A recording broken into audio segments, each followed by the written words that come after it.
All right, here we are at our 1997 Bayliner 2859 Ciera Express Special Edition cabin cruiser for sale. We're here on the beautiful freshwaters of Norris Lake, Tennessee.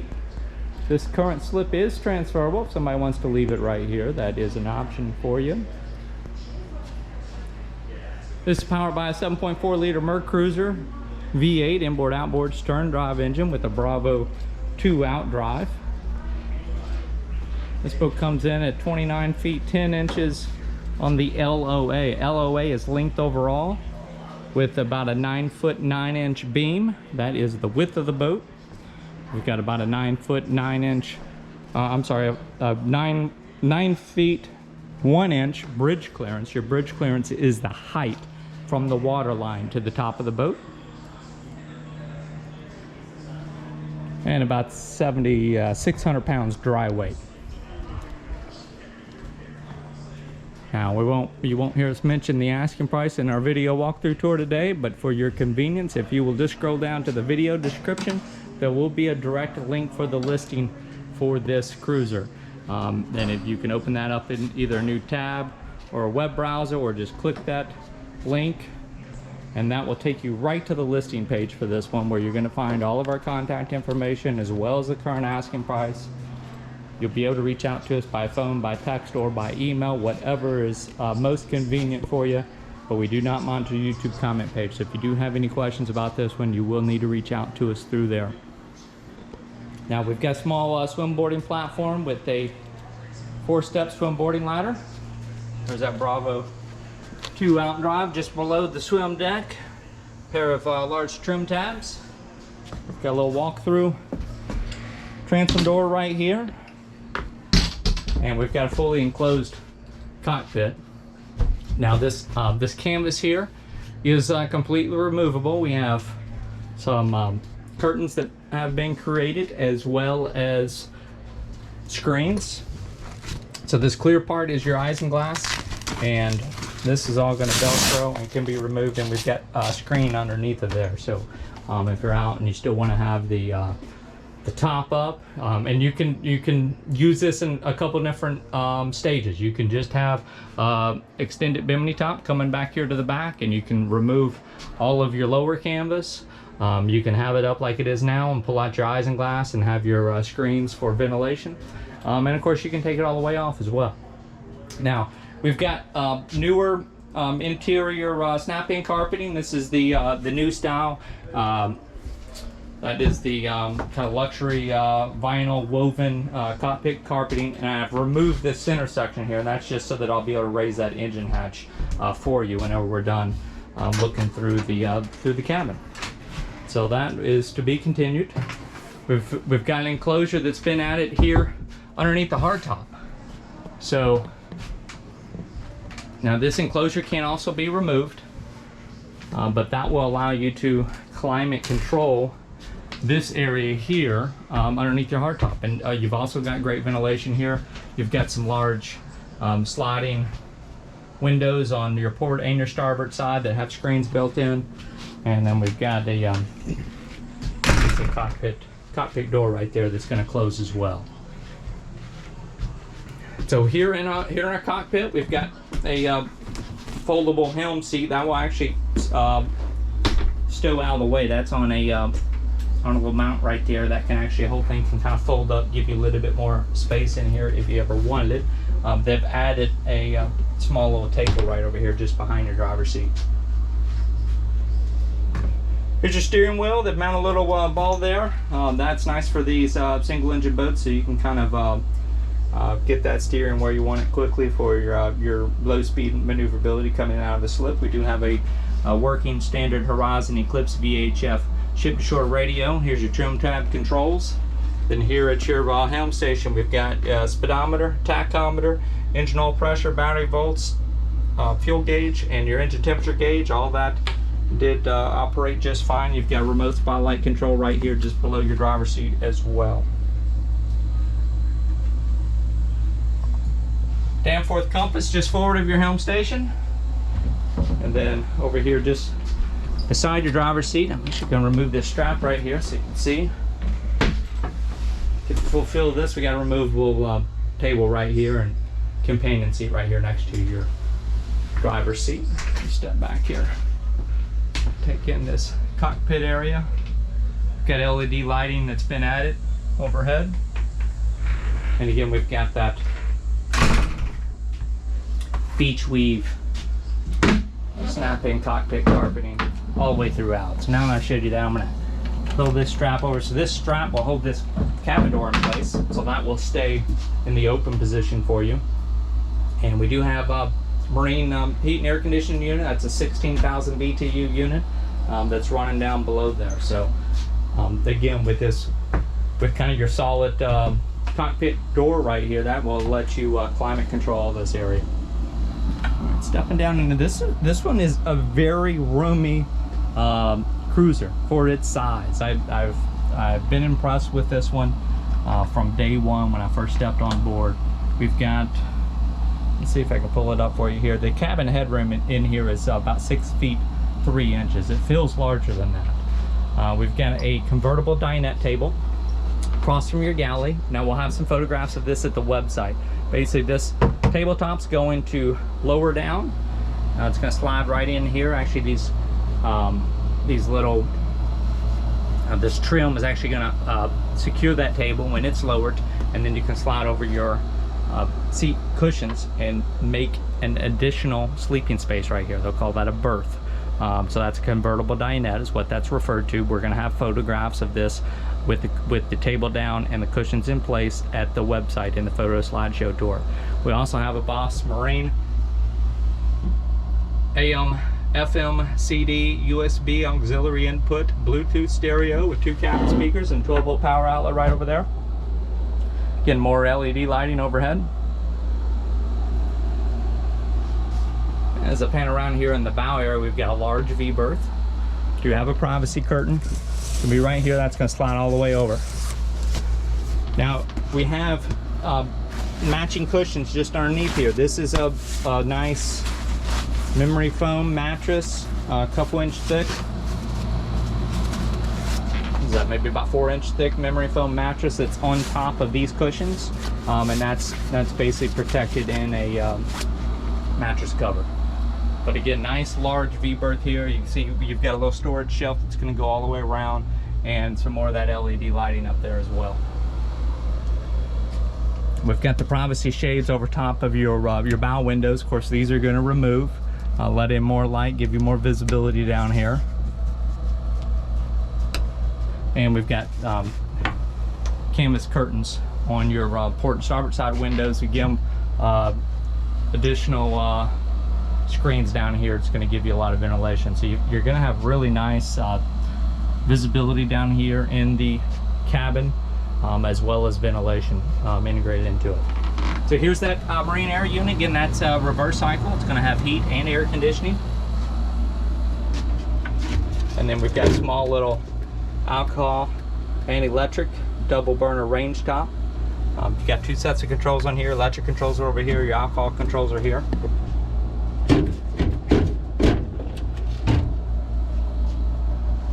Small stainless sink on board, 12-volt water pump, another 12-volt power outlet right here, and then we've got a Shark carousel microwave. Here's your 110 panel right here. It's going to feed off your shore power. Small little hanging closet right here. Nice storage on this. Storage underneath here. You got some slide out doors right here for your kitchen items, and additional storage space right under here. A lot of storage on this one.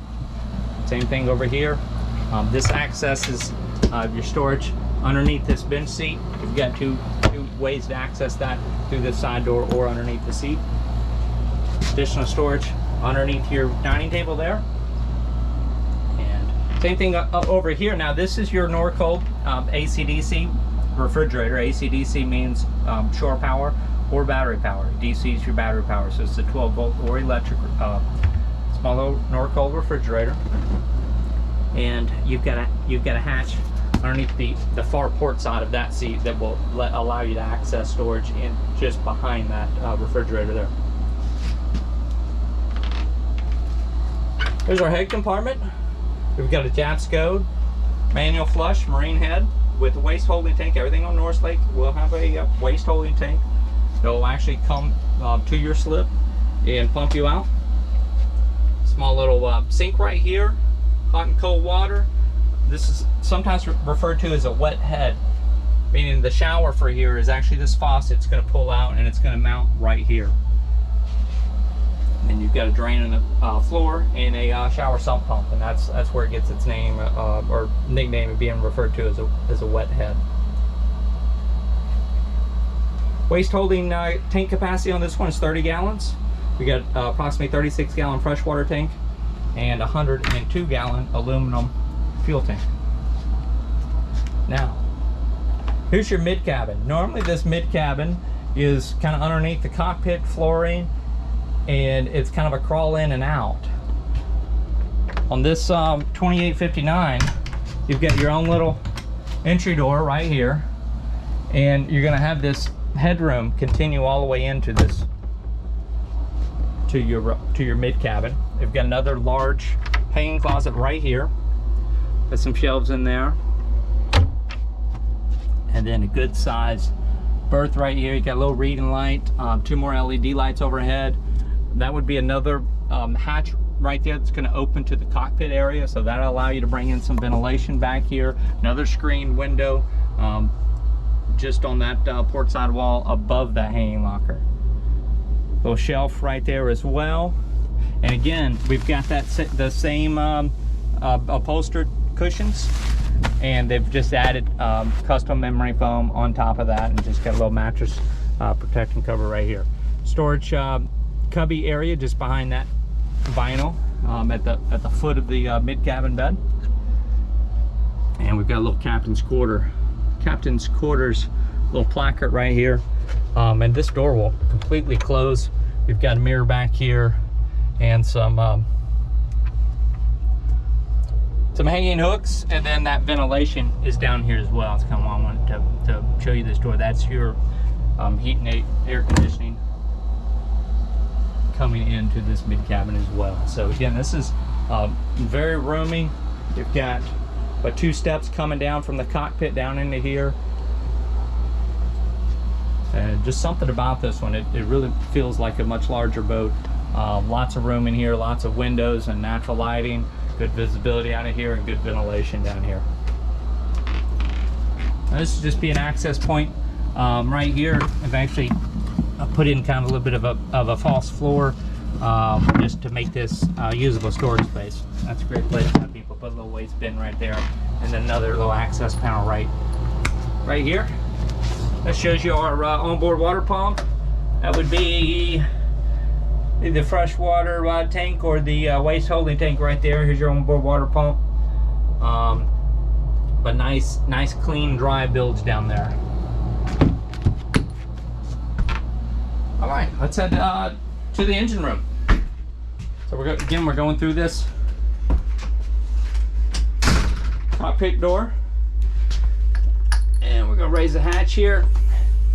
And here's that MerCruiser 7.4 liter Thunderbolt ignition. This is your big block V8 inboard outboard. Again, Bravo 2 Outdrive. There's no engine hour meter on this. This is carbureted. So this does not have any kind of an onboard computer that will tell you the engine hours. Here's that 102 gallon aluminum fuel tank.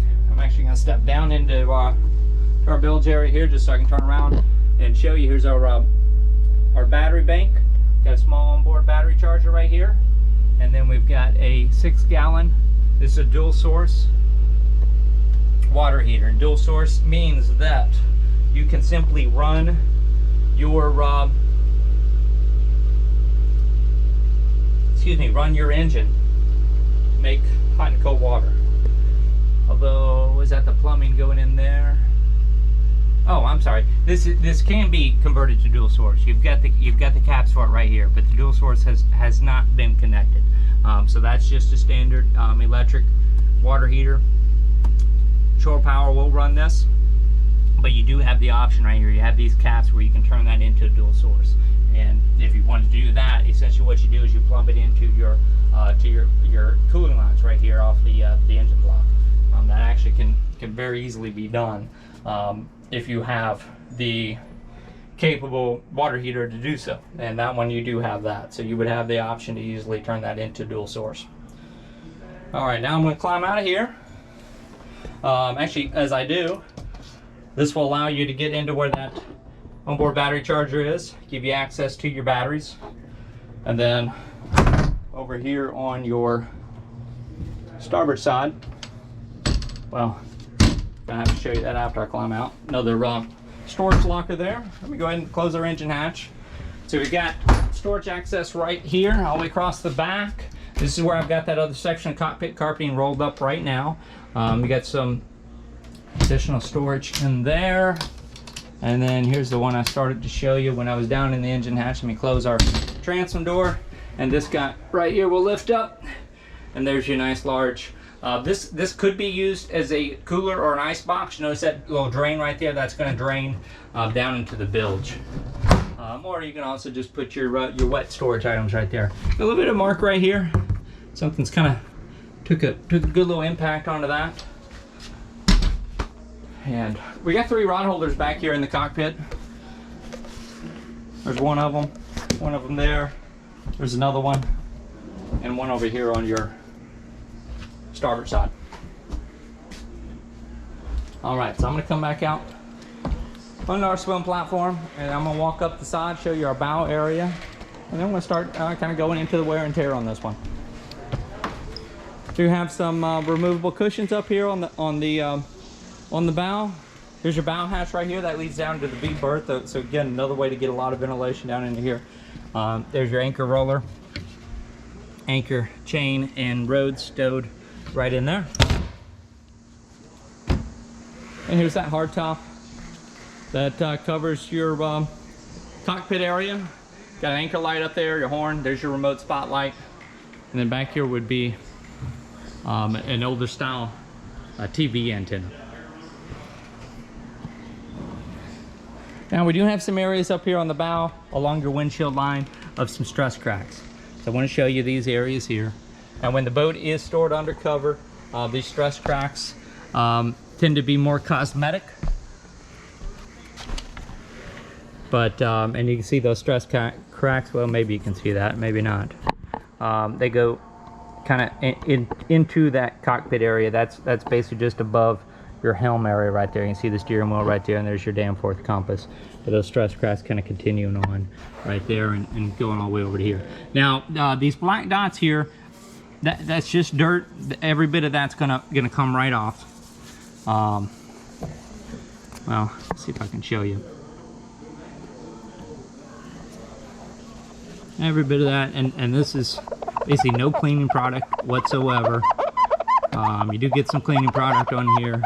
It's gonna be a whole lot easier. If I can get rid of one.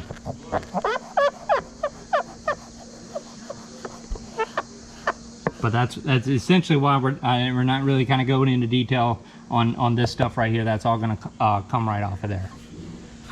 So actually just dirtied it up now. I need to find me a rag and remove that. But these stress cracks do kind of continue right along through there. So come off the bow area here, step back over here down on the dock side, and come up here near the bow. So again, all this that dirt's gonna come right off. We're not gonna get all worked up over that. There were some areas along the hull side down here where we do have some marks kind of into the gel coat. That being one right there. There's another one. A few little marks and some scratches on this one. It can kind of hide from you on these white hulls when you look closely. So here's a little mark right here. We'll have photographs of this. Some of this stuff, some of these marks look worse than it actually is, but we do like to represent these as accurately as possible. A few stress cracks around your rail mount right there, and then here's a few other areas where the docks kind of got into the boat a little bit, gave it a little mark.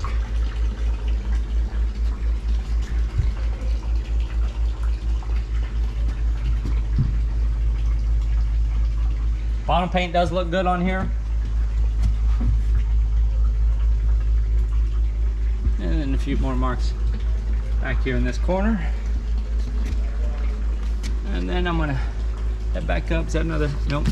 cracks, not a stress crack, but we did have one right in this area, right in here. So, and depending on the lighting, this may show up. I think, yeah, I think you can see this right here. So do have some stress cracks right in this area, right in here. Now, if you were going to be out in an open slip, then yes, you would want to go through and seal every one of these up and do some touch up. In their covered slip, that's not as critical. All right, same thing over here on this side. Let's get you kind of up close and personal here.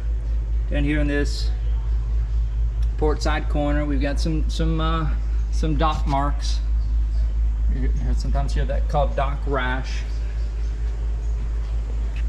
A few little scuffs and scrapes along the way. That's kind of a little bit of one right in there.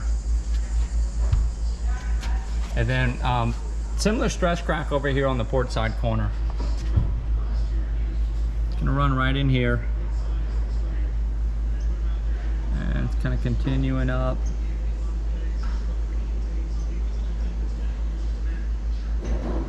Right through about right there. Whole side over here below the rub rail over here on the port side. Not seeing quite the same amount of marks as we saw over there on the other side. That was ended up being a little spider web, and this looks like some maybe somebody's done some caulking right here and then tried to smooth that out. Possibly they were trying to fill in a stress crack there.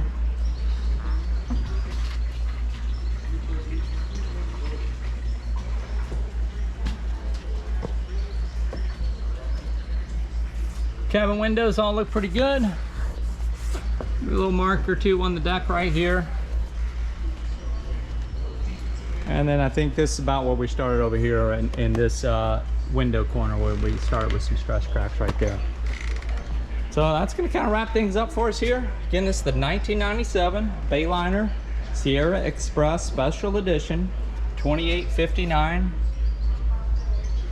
Express Cruiser for sale. Here again on the beautiful fresh waters of Norris Lake, Tennessee. We're gonna have some aerial shots of this at the website, dude. So if you do take the time to go down to that video description and find that link, you can either click on that link, copy and paste it into a new tab or window, and that would take you right to the listing page for this, where we're gonna have all the specifications and features. Sometimes we miss some things in the video tours. Every once in a while we'll misstate something in the video tour. So defer to the specs that are listed on the website. And again, that's at yournewboat.com. If you don't want to use that link there on the video description, it's www.yournewboat.com. Click enter, you'll see that orange lettering load up. Look for the Find Your New Boat button in the top left-hand corner. When you click that, it's going to show you all of our inventory and order a price. All you got to do is scroll down until you get to this 1997 Bayliner Ciera Express 2859. Again, slip is transferable. It's a nice, clean little cabin cruiser. A lot of room in this one for the size and the money. A few other stress cracks that just kind of caught my eye right now. Right over here near the shore power plug. We'll get some photographs of that as well. We'll have close-ups of all that on the website, again, along with the asking price. Now, if you're looking on YouTube and only wanting to see what is currently available, we always hear from people every once in a while. They kind of get frustrated because they feel like they're just seeing sold boat videos. If you go to our YouTube channel, it's youtube.com/yournewboat. There'll be two playlists there. One playlist is our current listings only. The other playlist is the sold boats. So if you do not want to leave YouTube, as this video tour ends, top left corner, there will be a link that will take you just to the current listings playlist. So if you don't want to leave YouTube, use that direct link, top left corner of the video, take you right to just the current listing playlist. And the top right hand corner, as this video starts to wrap up, will be a shortcut to subscribe to our YouTube channel. If you haven't already, we're always happy to have you as a subscriber. Thank you again for joining us. I look forward to speaking with you. If you do have any questions, again, feel free to reach out to us through the website. Thank you again for joining us.